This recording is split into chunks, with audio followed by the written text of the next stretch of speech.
2:05 p.m. on Thursday, March 4th, 2022, and we will call to order this meeting of the Selkirk Fire Service Joint Powers Board. Board members who are present include Cindy Marks, participating via Zoom, and she is representing Westside Fire District, and Kate McAllister, Councilwoman with City of Sandpoint, representing Sandpoint, and hopefully Jim Woodward will also be able to join us at some point in the meeting representing Westside, or Sagal, excuse me. With that, Chief, do you want to lead us in the Pledge of Allegiance? Pledge allegiance to the flag of the United States of America, and to the republic for which it stands, one nation, under God, indivisible, with liberty and justice for all.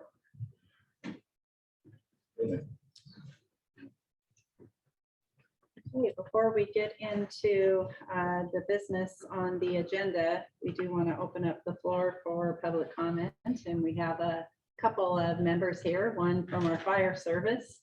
And so do you have anything you would like to address with the board? No, I'm just here to say hello and observe. Okay, great. Yeah, I got a couple things. Early last for the record, Dover City Council, just to make it, bring it to the table, that we've been working on a short-term inspection system for an inspection system for short-term rentals. Okay, short-term rentals are defined by us for 30 days or less.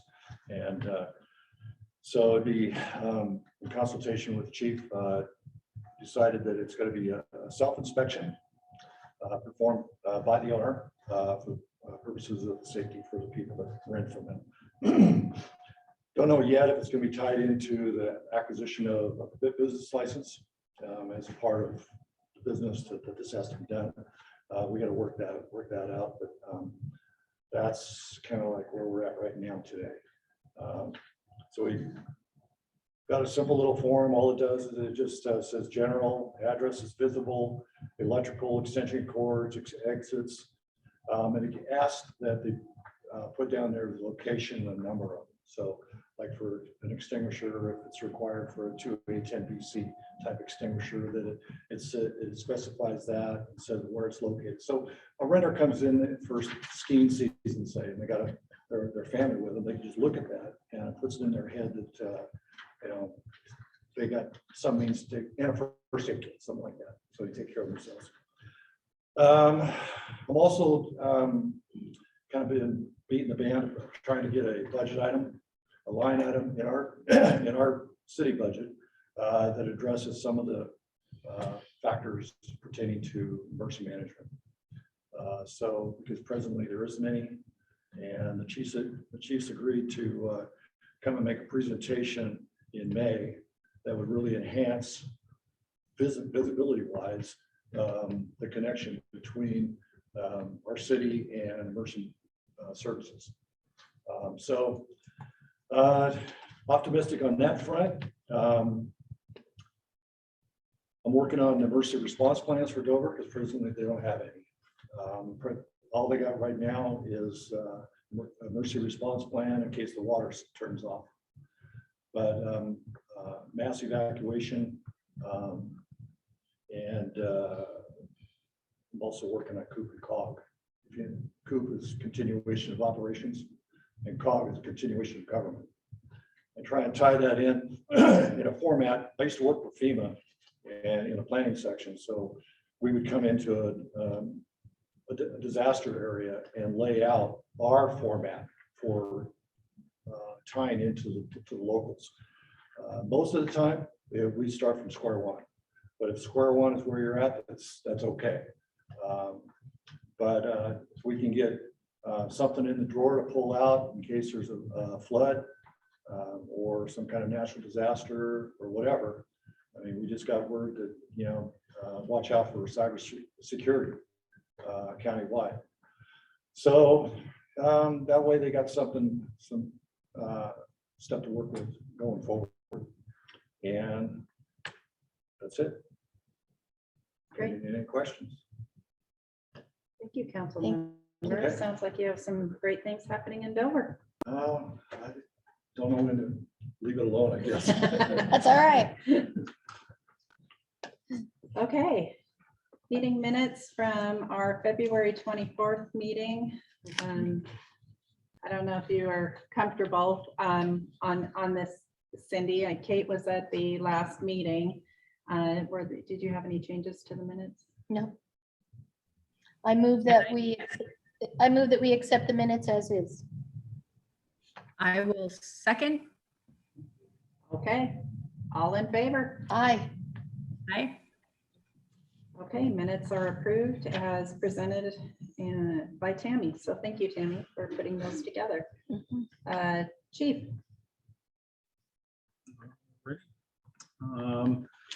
Afternoon. My one note thing is working on a computer, so I have to resort to the phone for the report.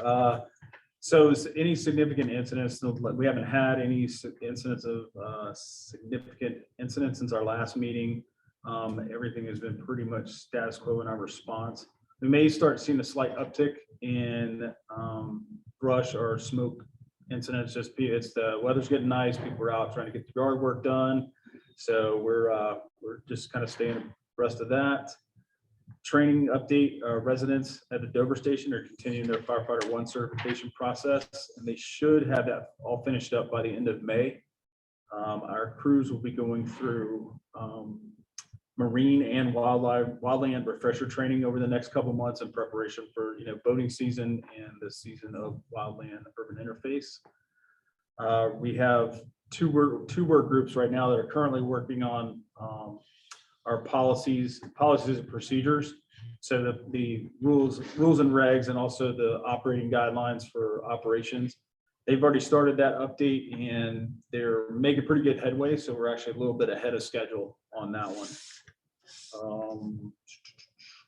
And just the last thing, it's all about budget. So we're going through our mid-year review from the current year, and we're still working on our budget prep for getting ready to get the budget going for next year, so we can get that one posted and approved. And that's all I have for the chief's report this time. Great. Burn permits, I think we're the only one of the 3 entities, Sandpoint, that issues burn permits. Is that something we probably need to do an announcement reminding people about needing to get those? We have, so it's posted on our website, and it's also they pretty regularly call in to get their burn permits. And our burn permits are here for 30 days. So, but yeah, we should probably do something like that just to remind people you do need a burn permit in the city of Sandpoint. And I know the IDL puts the restriction on the county. I believe it's May 20th. It's in May is when they put the restriction on the county. So they have to get permission to burn after that. It's kind of still in the free burn phase right now, but they don't have much longer to finish that up. Okay. Myself a note of that. All right, financial report, Sarah. Right, so that comes up. All right, this was in the packets. I'll just briefly go over it and feel free to ask any questions. This is the wages and benefits by station. The breakdown for the pay periods year to date is about 36.5% is what's been is the amount of pay periods that have been expended. So if you can take that and compare that to the actual budget spent, to get the, you can see the over and underages, if that's the right word, if that's even a word. So other than that, bottom line, we're looking good. There is a little bit over in the Sagal and Carywood overall, but the other 2 are looking good. Take into consideration though too that there was the 3 grant individuals that are not inside of this until the beginning of January. So that And just one other thing was and this has that 1 month gap. So we're looking at, when we look at February is actually the January numbers, but the January, sorry, I believe it was December, January was when that was when the second wave of COVID went through the department, and that Sagal was a little more impacted this time around than I think Sandpoint got it in December, November, December, and it was on that end more so. So it was a little bit more in the overtime cost on that one. We had a double phase in Sandpoint in December, then January.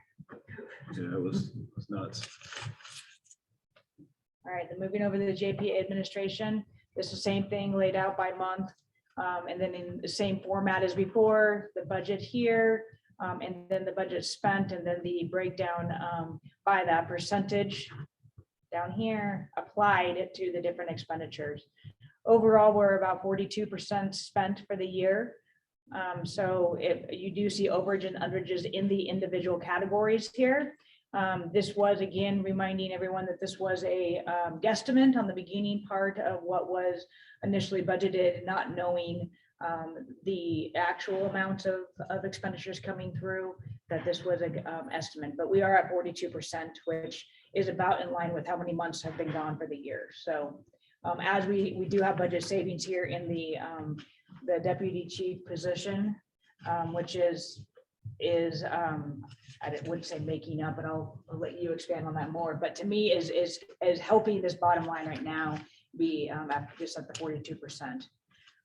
The only other thing I think we've noted the last couple of times is that there are some expenses here that were not budgeted to be a JPA administration expense, and then on the back end of it, divided out on the back end. However, the consensus was that would be the easiest way and the best way to do it. So in individual Sagal and West Side budgets, you will see this budgeted separately and not within that JPA expenditure reimbursement line. But bottom line, when you take the two, you will be within budget, if that I don't know how else to say that for them. It shows different because of the best way to explain it is the JPA expenditures actually run through the city of Sandpoint and then Sandpoint back those, but we don't recognize the revenue on these sheets. It's in the system, it's there, but it just doesn't come out on this. So did that do it? Yeah, and That's close. I was kind of meaning the clothing expense, for example, was not something that was budgeted for all of the, Oh, right. that's what I'm talking Yeah, about. so uniforms. and, Uniforms, yes. Personal protective equipment.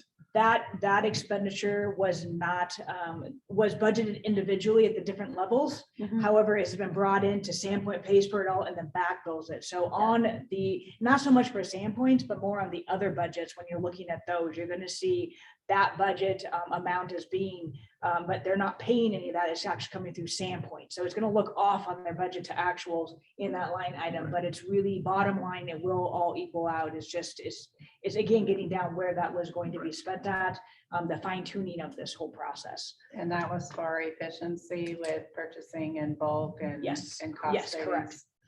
And initially, when we did the budget back almost a year ago, we didn't know exactly what was going to be. And then with new chief and you know how all that worked, it was the way it was budgeted, and then now how it's playing out is it's all relative, but it is just falling in different buckets as it comes through. So So So I like- anticipate next year in budget, the plan would be to budget for that in this budget as Correct. opposed Yes. to the individual agency budget. yes. I think the only other thing that we identified over the last month or so was in the training line item, there was it's a monthly licensure for all the personnel for their EMT Yeah, training. Is everybody does that. It's not just, I mean, everybody has their own login, but it's just, that is just another, to me, it's just like uniforms. It's the same thing. It's not, we're doing it for only a couple of people and not others. It's the whole gamut. So it's easier to just do that as a JPA expense and then have it billed back at the rate. So that was the only one I'm identifying, I think probably in the last month or so. Yeah. Month and a half, something like that. So.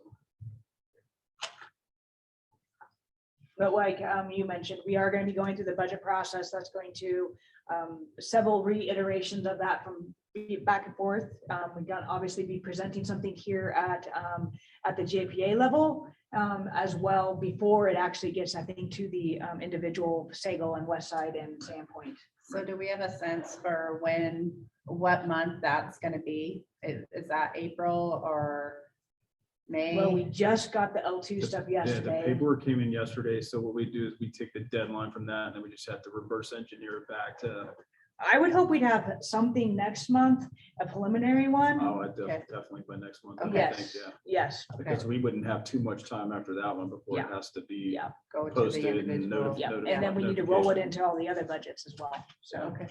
I would say that's yeah. Pretty aggressive Put I'm that on the time. glad we're schedule for getting next to the month. point of a system budget for the Yes. first time since we've Yes. been in this collective arrangement. This will be year one of that ever happening, even though our JPAs have specified that since we've been in this partnership.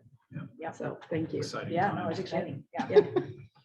Exciting times. Yeah, I try to do it with straight face, but. Sarah, were you going to address to some of the administration costs and financial services specifically? Well, the cost on that, as this got on, the system got going, the financial services area has been doing a lot of the pre-work on and the preliminary stuff to get it going. We're at the phase now where we can actually push that down to actually have Tammy help and do some of the AP invoice entry, and then also on the payroll side of things, actually getting that, like we do in all the other departments across the city, the actual, once it gets to finance, basically it's in the system, it's ready to go. Right now, we've been doing that preliminary work, so we're gonna be able to train Tammy on doing that. And we'll make a timeline to get that training done and push that down. So that's why that expense is a little higher than what was anticipated from the very beginning. So, Okay. but we should see a decrease in that as that's passed on Yeah, down. that was another one of the best guess before. Yeah. you Yes. knew Well, Exactly and what it was gonna be. Understanding the kind of taking that on from the standpoint of getting the system Yes, up and going. So that really Yes. is that translation from the CruCent system we're using in fire over to our traditional payroll processing Yes. system specifically for payroll at the Yes. city. Yep. Okay. Yep. Excellent. Any questions? Cindy, do you have any questions? No, it looks good and it's in line with what we expected to see, as Sarah was saying, as far as the percentage goes. Yeah, looks good to me. Excellent. All right. Well, if there aren't any other questions on the financials, then we are adjourned, and it sounds like we'll have an interesting discussion next month on our first joint services budget.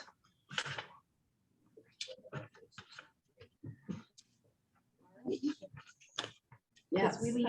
But I'll be back in time for the meeting. Okay. But you can't tell anybody. All right. So we are adjourned at 2:22 PM.